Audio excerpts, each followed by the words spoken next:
My name is Rebeccah Cope. I'm now the program director of two parks, which is Historic Yates Mill County Park and Crowder District Park.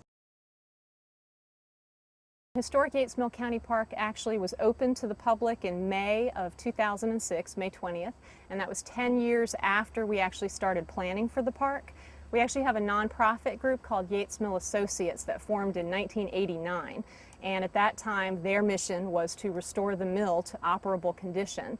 They actually worked with NC State University, which to this day actually owns the site. They bought it back in 1963 as part of a 1,000-acre parcel that includes the field laboratories that today surround the park and really lend a wonderful rural and agricultural nature to the site. But Yates Mill took about 10 years to plan and develop. There were about 60 people that actually served on the planning committee for the park and represented a wide diversity of interests. Took about a year, I guess, to get the wish list together and to start getting our plans down. Certainly Hurricane Fran delayed us. That delayed us probably about 3.5 years. And we also did a major fundraising effort during that time, which resulted in enough money to restore the mill as well as to actually establish a long-term endowment to provide additional funding for the mill's long-term preservation and maintenance. But to this day, we actually have the park open. It's been open for about 4 years now. We get about 85,000 visitors through each year, and they come for a variety of activities from picnicking to photography, being with their families, nature study, perhaps coming out for a program or a special event. We do a lot of seasonal special events, and we focus a lot in terms of programming on environmental, historical, and also agricultural programming. And we work with our partners, especially Yates Mill Associates and NC State, to make that happen. It's located just 5 miles from downtown Raleigh, and in fact is one of the oldest buildings left in the county. And in fact, the mill itself was here before the American Revolution. We also are surrounded, as you can see behind me, by a wildlife refuge, and it's a nature preserve, still used as an education and research center for NC State, and then also we use it for our educational programs as well.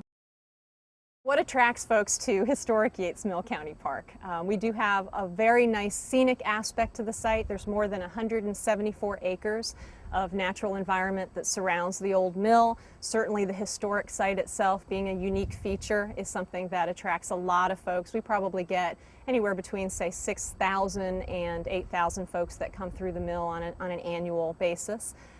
In addition to that, they might come to see how Raleigh had its beginnings, and then they could go to downtown Raleigh, see the state capitol. This is the capital county of North Carolina, so I think that also helps. We do get visitors actually from a variety of different locations. We certainly are sustained by our local community, and the folks in this area are very proud of this place, love to bring other folks back to share it with out-of-town visitors.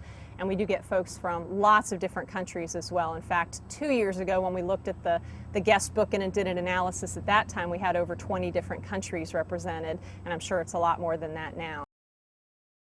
County parks fit into the tourism model by basically being a nature-based tourism attraction in addition to the historic site that we've got as our centerpiece, of course.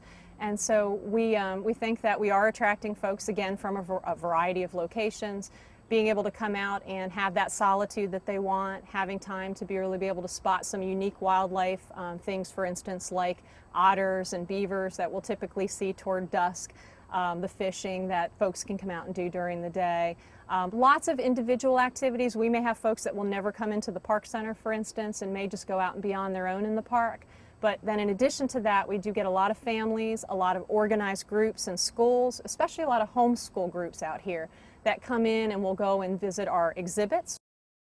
So the exhibits, certainly indoors and out, are something that helps to attract folks to the area and also get a wide variety of people coming. We have definitely seen through the years that folks do not differentiate between county, local, and state parks. Perhaps they would with a federal park, for instance. We feel like we have a good niche, which is environmental education and the natural resource management in addition to our historic sites. We try to get together and find ways to work together because we know that the public does not really distinguish between who is managing what agency. Things that I would see as current trends within the county park system, perhaps as a park system as a whole. If we look pretty much nationwide, there's a movement called nature deficit disorder, realizing that folks really don't necessarily these days get outside and have a good connection with the natural environment. In fact, on a statewide basis, there's an effort or a trend that has really picked up speed in the last couple years called Take Your Child Outside. It's the TACO program, Take a Child Outside. And that is very similar, another way to try to encourage folks to really get outside and embrace the world, get a better understanding of how we ourselves relate to the natural environment. Overall, think global, act local. We get a lot of folks coming out in terms of doing community service, wanting to do projects in the park, helping to enhance the facilities that we have available and the ways that we can teach the public about the natural environment and to get them close to nature. So that certainly has been a good thing for us. We get a lot of folks like Eagle Scouts and local groups that want to come out and really give back to the sites. And certainly volunteering is picking up speed. And we could not run our park without the help of the volunteers that we've got. Another trend for parks would be the term staycations, and that's certainly something that has come about, I would say, with our economic downturn that we've had. A lot more folks are not taking vacations to places very far away. They're trying to save money, stay local, and so the term staycation really means that you're finding local venues to bring your family to or to go to with your friends. So for instance, come to Yates Mill, have a staycation.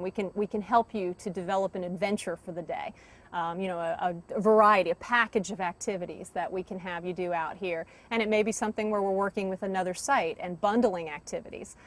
For instance, I'm going to be doing a trolley tour of downtown Raleigh coming up in the fall, and I'm working with the city of Raleigh on that one. And so together we're going to put together an all-day experience, and that seems like something that's going to go over very well. So some of the biggest challenges facing the county park system with attracting visitors is certainly related to the budget. We're seeing consolidation of services. We're seeing roving maintenance crews, for instance, having to address and to deal with maintenance needs at more than one park site. And so all staff are having to really step up and help each other out, which we're happy to do. And in fact, we see this as a way for us to be challenged to get more innovative in how we do our business. And that's certainly a trend I would say as well within Wake County, or well, actually within the parks generally, is we have to get more innovative in how we do our business. We're even working on things like trying to make sure that we are able to get to each other's events to help out so that there's more manpower on site and available during those days. So starting to actually have to get ahead of our schedules a little bit more and work with each other to make sure we're not scheduling over top of each other, and therefore we can really spread out our staffing resources and the materials that we have available to us. So another challenge for parks would also be the fact that we have a diversifying population. The folks that are coming in are changing in terms of their backgrounds. We are seeing, some folks that are coming from different areas, say such as Mexico and other places, more Hispanic speaking folks that are coming in, and that's challenging to us in terms of communication.